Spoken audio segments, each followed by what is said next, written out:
আসসালামু আলাইকুম। আজকে আমি শেয়ার করব কাঁচা আমের কুচি আচার বা ঝুরি আচার। এই আচারটা তেল ছাড়া তৈরি করব আজকে। এর আগে আমি শেয়ার করেছিলাম, সেটা রোদে শুকিয়ে তেলে দিয়ে তারপরে শেয়ার করেছিলাম। সেটা সারা বছর রেখে খাওয়া যায়। এই আচারটাও সারা বছর রেখে খাওয়া যাবে, তবে ফ্রিজে রাখতে হবে। এখানে আমি কিছু আম প্রথমে ধুয়ে পরিষ্কার করে নিয়েছিলাম, আর এখন পিলারের সাহায্যে ছিলে তারপরে কুচি করে নিচ্ছি। কিভাবে কুচি করে নিচ্ছি আপনারা দেখে নিন। এটা আপনাদের সুবিধা মতো আপনারা কুচি করে নেবেন। আর কিছু মশলা নিয়ে নিয়েছি। গরম মশলা বলতে এখানে এলাচ, দারচিনি, তেজপাতা আর নিয়েছি জিরা, সাথে নিয়েছি শুকনো মরিচ এবং ধনিয়া। এগুলো এখন একটু হালকা ভেজে আমি গুঁড়ো করে নিচ্ছি। আর এই আমগুলো দেখেন আমার কুচানো হয়ে গিয়েছে। এখানে কাঁচা পাকা আম, মানে আমটা একটু কালার হয়ে এসেছে। এই ধরনের আম এখন চলে এসেছে বাজারে। তো এগুলো আমি এখন কি করব, চিনি মিশিয়ে রাখবো।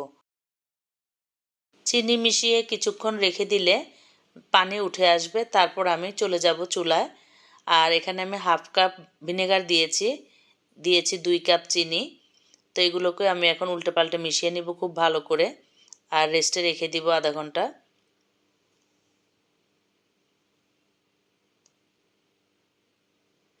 আমার পেজে বা চ্যানেলে এই ধরনের অনেক রেসিপি আমি শেয়ার করেছি, চাইলে আপনারা দেখে নিতে পারেন। তো এবার চলে এসেছি আমি চুলায়। একটি পাত্র চুলায় দিয়ে গরম করে নিয়েছি, আর এখন আধা ঘন্টা পরে আমি এই আমগুলোকে জাল করে নিচ্ছি। আমি যে মশলাটা দেখিয়েছি আপনাদের, সেই মশলাটা একটি ব্লেন্ডারের সাহায্যে আমি গুঁড়ো করে নিয়েছি।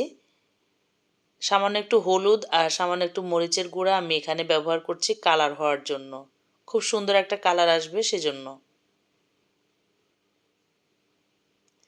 এখন সেই গুঁড়ো মশলা থেকে আমি 1 টেবিল চামচ ব্যবহার করছি। আমের পরিমাণ অনুযায়ী আপনারা ব্যবহার করবেন। তো এবার শুধু জাল করে নেবার পালা, আর এই চিনির পানিটা শুকিয়ে নেবার পালা। রেসিপিটি আমার পেজ থেকে দেখলে অবশ্যই আমার পেজটি ফলো করবেন, আর ইউটিউব চ্যানেল থেকে দেখলে ইউটিউব চ্যানেলটিকে সাবস্ক্রাইব করে পাশে থাকা বেল অপশনটি প্রেস করে দিবেন। আর হ্যাঁ, কমেন্ট করতে কিন্তু ভুলবেন না। আপনাদের একটি কমেন্ট আমাকে অনেক উৎসাহিত করে পরবর্তীতে আরেকটা ভালো কন্টেন্ট তৈরি করার জন্য। তৈরি হয়ে গিয়েছে আমার তেল ছাড়া কাঁচা আমের কুচি আচার বা ঝুরি আচার। দেখা হবে পরবর্তী কোনো নতুন রেসিপিতে। সেই পর্যন্ত আপনারা সবাই ভালো থাকবেন আর আমার জন্য দোয়া করবেন।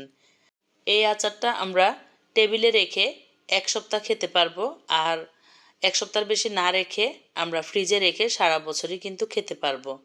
কোনো সমস্যা হবে না। যেহেতু আমরা এই আচারটা রোদে দেইনি বা তেল দেইনি, তাই আমরা একটু ভিনেগারের সাহায্যে আচারটা তৈরি করেছি। বিদায় নিয়ে নিচ্ছি। আল্লাহ হাফেজ।